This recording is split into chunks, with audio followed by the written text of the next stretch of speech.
Welcome to Refirement Life, the podcast for anyone navigating life transitions or planning to make life transitions to ensure your next years are your best years. Listen in for insightful, generous, and sometimes humorous conversation. It's time to get fired up with Christine Zamuda and Muge Wood, your hosts for this latest episode of Refirement Life. Hello, hello, and welcome to episode 60. Today we're going to touch upon 10 radically different ways to start your new year. We've had a new year theme before, but this is a little bit focused on micro hacks and things that you can do that don't require massive transformation or even effort in some cases. So welcome, Muge. It's great to see you as always. Thank you, Christine. Happy New Year to you and to all of our listeners. I think you had me at the hello type of moment with the opening you made. Minimum to no effort transformation and micro hacks sound really good. So looking forward to diving right into it. Awesome. Well, we're going to start with a first topic, which is health and wealth. Well, your health is your wealth. So let's talk about health and well-being. There's a couple wellness habits that are easy to do and just add more to your life. So the first one we're going to talk about is the opportunity to really improve balance, coordination, and even cognitive function with the reverse step challenge. And the reverse step challenge is walking backwards for 100 steps daily. What do you think of that one?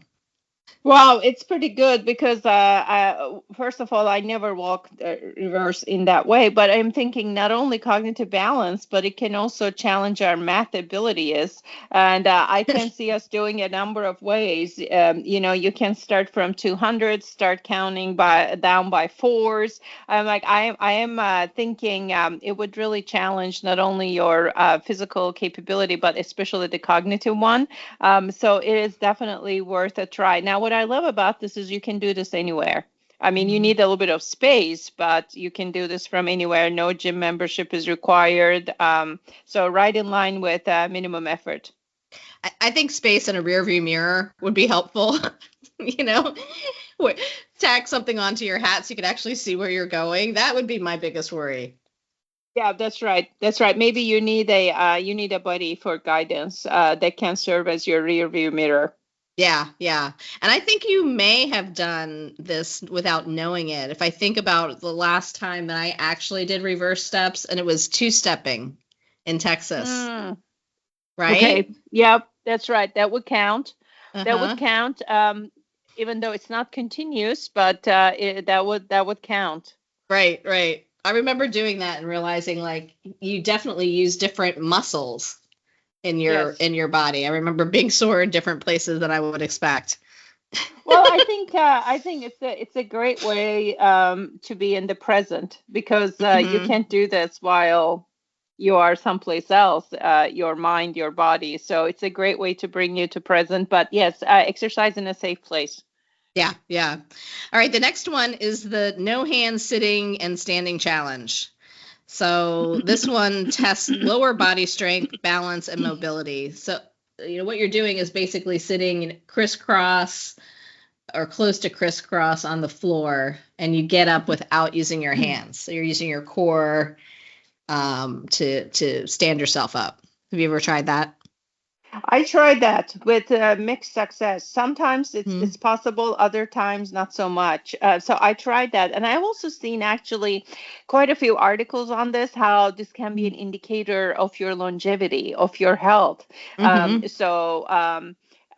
tried it, and it definitely, I think, pushes into your core and the core strength. And it's not an easy thing. But yeah, I tried it. And maybe it's something we keep trying till we get better at it. Totally. Easy to do. And again, like you don't need any help, but you just do it on a soft place, right? Maybe like a carpet the first time.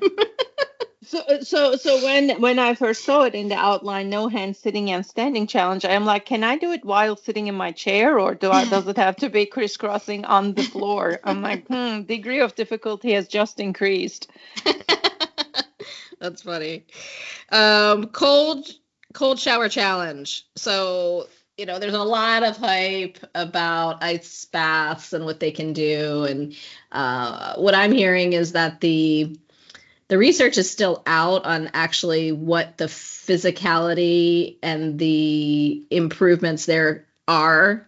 Some people just say, hey, I just feel great, so I continue to do it. What I'm hearing is it's actually more of a mental resilience, and it helps you, know that you can get through this challenge. If you can get through this challenge, you can get through any challenge in life, kind of building that resilience. I have done the cold shower challenge. I usually do this in summer. I don't do it in winter. I don't like the cold shower challenge in winter. Well, when I saw that, I literally shivered because we just are emerging from a snow event in Houston. It snowed the most it ever has in the past 20 to 30 years I've been here in Houston. It was magical, beautiful winter wonderland, sitting in your house where we did not lose power or internet. So that was nice. But then I saw cold shower. I'm like, no, I am shaking my head vigorously. No. So that one is a tough one. I never succeeded 30 seconds of cold water. Now, I work with an amazing colleague at work, and she does this apparently every January in Montreal. Jump in the water with her friends. I'm like, I can't imagine, but I hear great things about it. And actually, there are people who install tubs and plunge pools for this very purpose. Totally. Yeah. I have a friend who's always sending us pictures of him in his plunge pool with his thermometer showing just how cold it is. 57 degrees. Like, what? That is cold. That is cold. But in the spirit of trying, maybe it's worth a try. Because people who do it, they just rave about it, right? I just hope that our hearts don't stop.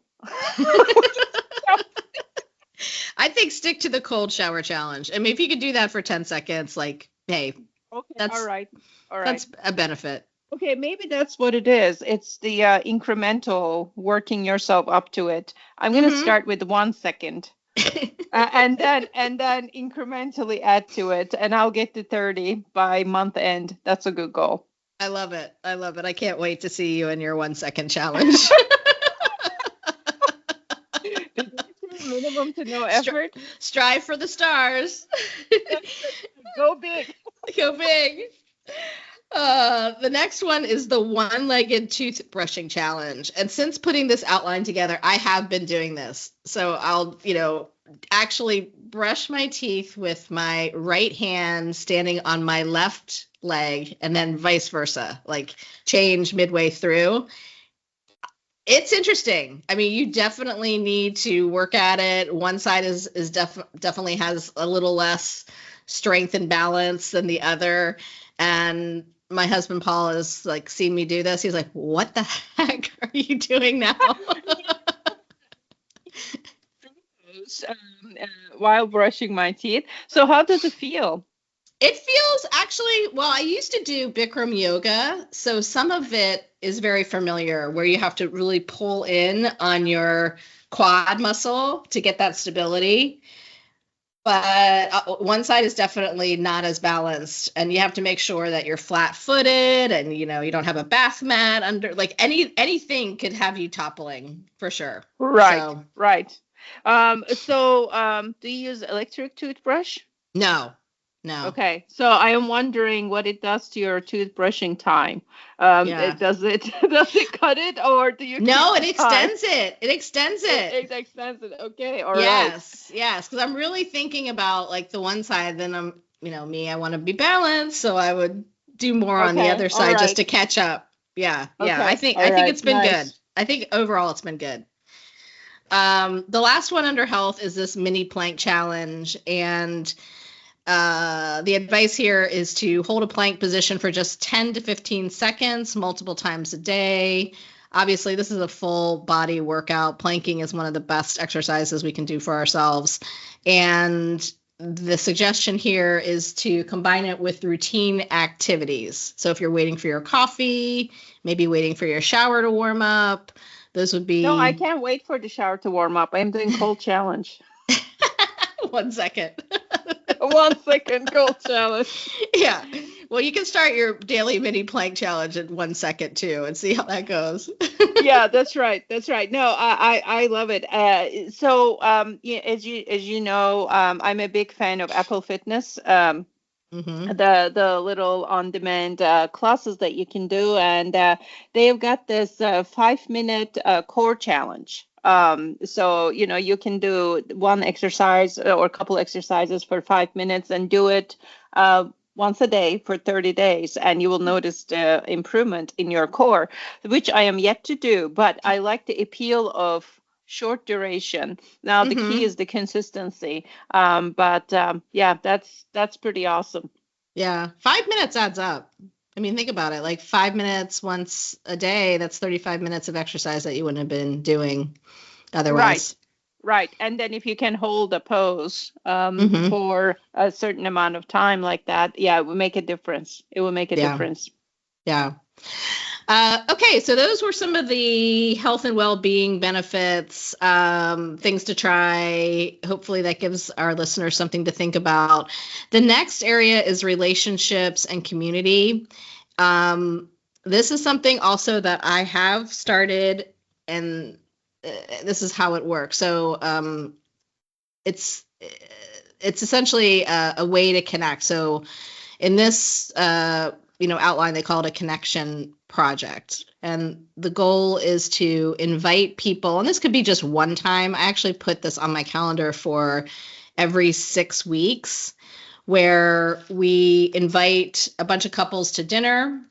And we invited like 10 couples, or sorry, 5 couples. No, it was 10. 10 couples, 20 people, assuming that likely only 4 to 6 would always be able to make it. Right. So you have the standing invite because things come up, and then it's definitely like a low pressure invite. You know that you've got this group of people that you can meet up with and spend some time with, and it's always on the calendar.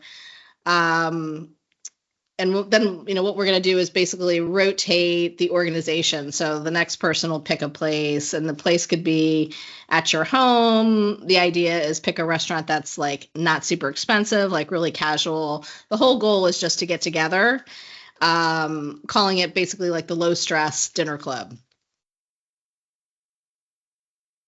So we're starting that in February. Okay, love it. So you it's a recurring standing. Yes. Okay, and whoever makes it. I think love it. The key is having it on schedule and recurring. Because I have friends who live in the same city as me. I haven't seen for years, and we exchange Christmas cards. I mean, that's quite ridiculous, right? You live in the same city, but unless you really schedule and make the time and protect it, just like anything else, it is very difficult to keep it. It's wonderful. I love it. Yeah. It started really, one of our friends had us all over for a game night. And usually this group, it's a lot of the women that go out and do things, whether it's tennis or sometimes we travel together. And the guys are not always there, right? And we had a great time with everyone and their partners, and said, let's, put this on the calendar and see how it works. So I'm looking forward to it. It should be fun.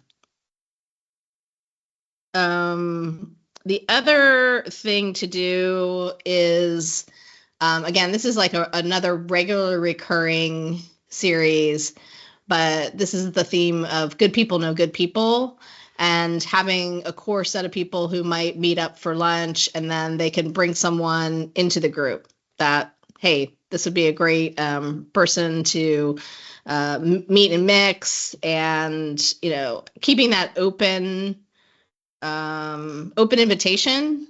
so that everyone feels like, hey, this isn't just like a closed group, but we can mix it up a bit and invite people who maybe would be new in the area, or just someone who would benefit from connection. That's really interesting idea, and I think it's a bit of a mixer. A lot of times Mm-hmm. I find myself a bit compartmentalizing my friends, meaning Mm-hmm. here are my tennis friends, here are my work friends, here are my volunteer community friends I hang out with to do projects. But when you bring those people together, I think it can spark new connections, new conversations. So that's pretty awesome. I don't know if you read this story, which was a little sad, but then it ended up being inspiring, about this woman who moved to a new city. And she's making friends, and she's trying to form her community. And for the new year, she gets a bunch of vision board supplies, and gives invitation to the people she met for a vision board party to kick off the Mm-hmm. year. So she's all excited about it, beautifully set up table with the supplies, and then people start canceling on her one at a time as the event approaches. Mm-hmm. And eventually she says, surely one person should show up, and nobody shows up for a variety of Oh, reasons. So she's pretty, disappointed. Then she puts it on TikTok, and everyone looks at this beautiful table and it's like, okay, this is just not good. We are going to be part of your project. So this she then connects with a whole lot of people online to do the vision board project. And I know in-person connections we are talking about, but I think another type of connection that was uplifting to her at the time, and how people rallied around her, I thought was pretty awesome. that is awesome. I love hearing stories like that where, hey, it's a good turnaround story. Thought it was going to end one way, but there's more Right. support. She gets what she was looking for. I actually saw in our, there's a app. I'm sure many people have this across the country, but called Nextdoor, where people will post things like, I need a Yes. babysitter. And it was similar to your story, also uplifting. There was a gentleman who posted something and said, I'm an immigrant. I've been here for 3 years. My from China. My English is not very good, but I would love to meet some people. And there was 30 responses under this saying, we meet here for outdoor sports. Here is an opportunity to practice your English. Like, I couldn't believe this, my local community had so much to offer this guy. It just made me smile too. So Yeah. I love I love the example, and I love also just thinking about, first, help people when you can, and secondly, don't be afraid to ask for things when you're looking for connection. Yeah, that's right. This is, I think you have to be probably a little intentional about it. It's Mm-hmm. not just going to happen organically. So, and when it does, in a way, if you're starting from scratch, even let's say you move to a new city or something happened in your life, it takes one connection to have more connections. So don't Mm-hmm. give up. And also the other thing is, I love especially your mixer idea, because meeting new people, I Mm-hmm. think that's also a little bit can be a challenge, meaning we may just say, I have enough friends, I don't need to, go out of my way. And when we do, it just makes things richer. So love that idea. So I Yeah. can't wait to hear your monthly connection points, and especially the restaurants you choose to go to. I'm sure it will Yeah. be great fun. Yeah. Looking forward to it. It should be a good time for sure. The next area is just under creativity and exploration. And this is just like a hodgepodge of different ideas, and more so, I think, on the exploration side than creativity as I look through them. The first is picking a 30-day passion project, like do something for 30 days. That's a great way to start kicking off a habit. They say it takes actually 12 weeks to form a habit, but in the spirit of like not having to totally transform and do things that are really hard, trying things on could be interesting. An example that a lot of people are familiar with is dry January.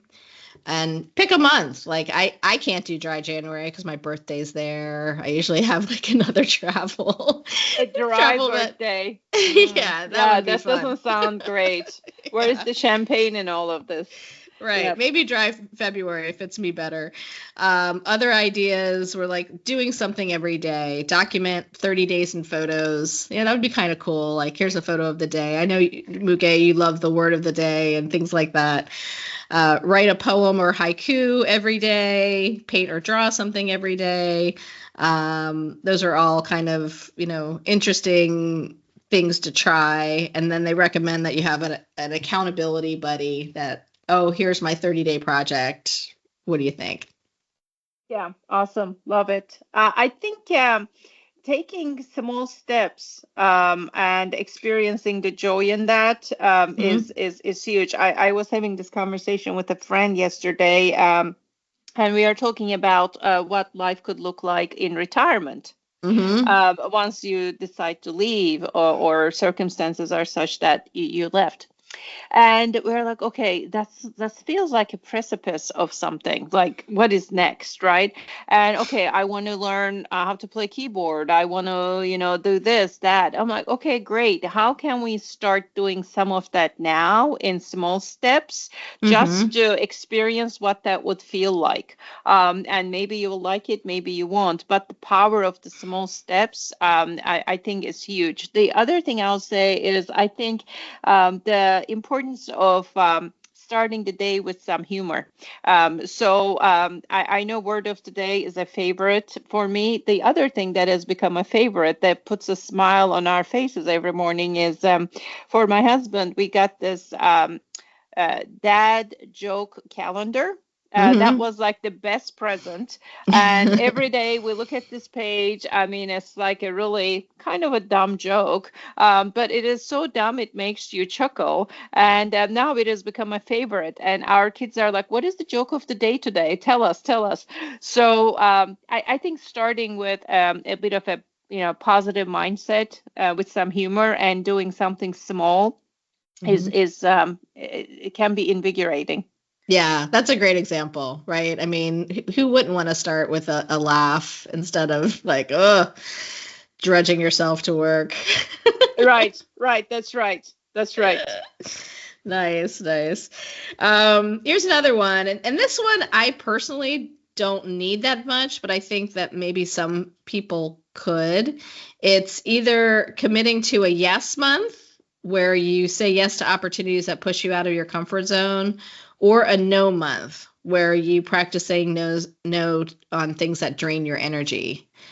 I think for me personally, like the no, I mastered that like in my 40s pretty well. And the yes, I try a lot of things.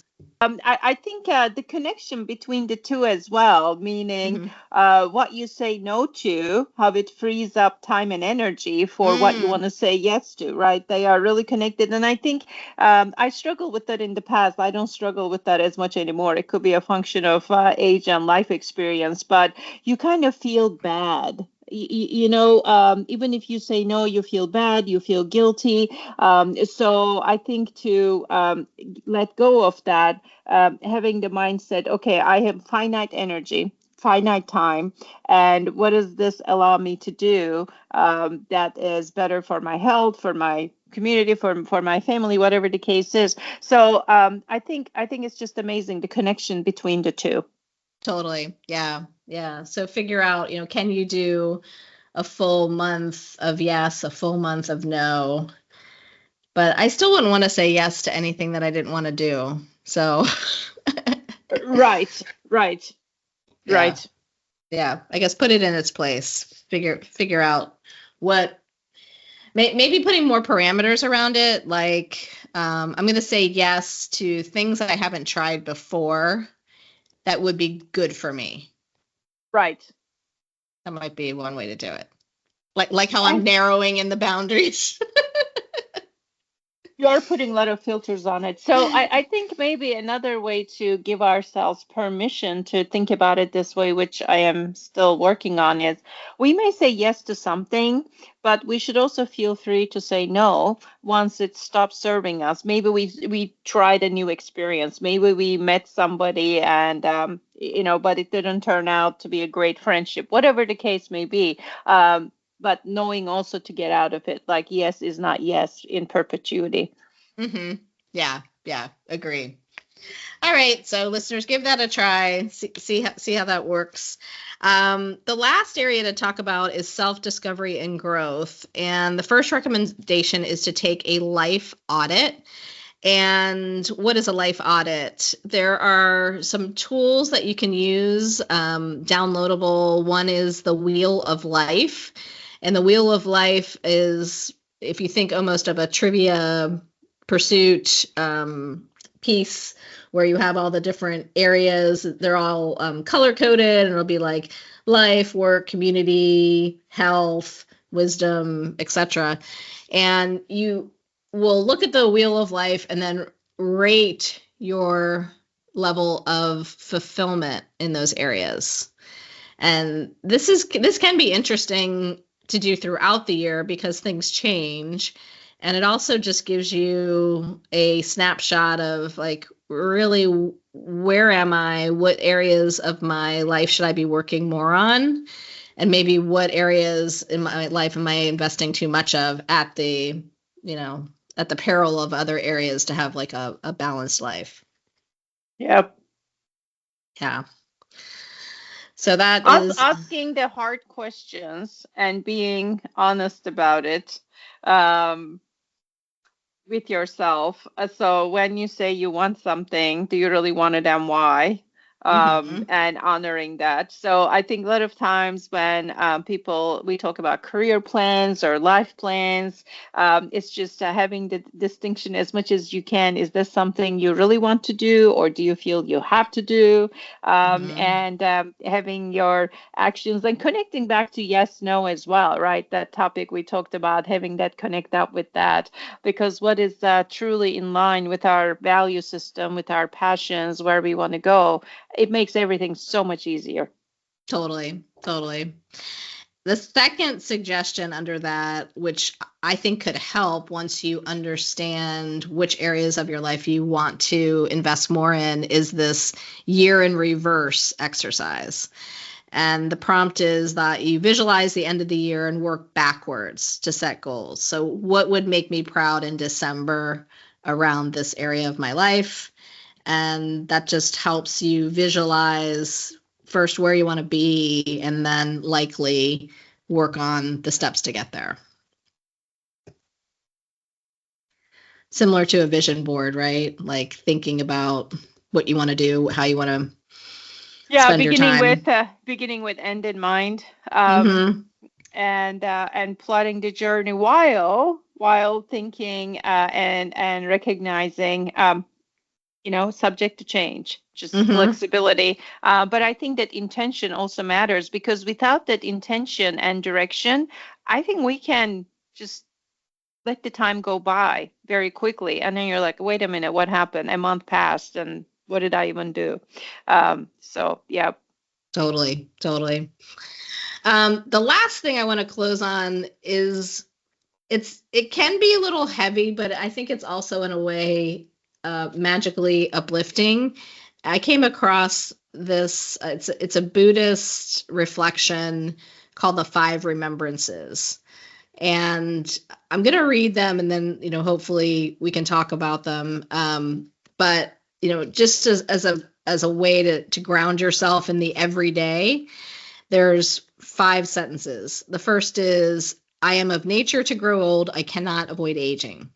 Second, I am subject to illness and infirmity. I cannot avoid illness and infirmity. Third, I am of nature to die. I cannot avoid death. 4, I will be parted from all that is dear and beloved to me. And 5, I am the owner of my actions. My actions are my only true inheritance. I think this just reminds us to really be in the moment. And when you are with the people that you hold dear to make the most of that time together.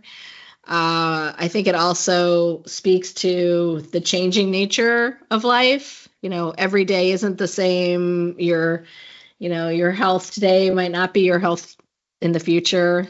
Taking advantage of all you have and making the best of what you have today is something that was my takeaway as I read a few of these sentences. I think it is. It sounds morbid and somber, but I think in terms of grounding us to the reality of life, I think it's awesome. I'm a fan of this calm app I use for sleep stories and some meditation, and they have such segments in there, somewhat a variation of this, that speak to impermanence of things. So nothing is permanent. So you got to recognize and come to terms with that to anchor ourselves in the present. And I think especially what I find that to be helpful, which, by no means I'm a master practitioner of any of this, is when you want to do something, I think the question is, why not now?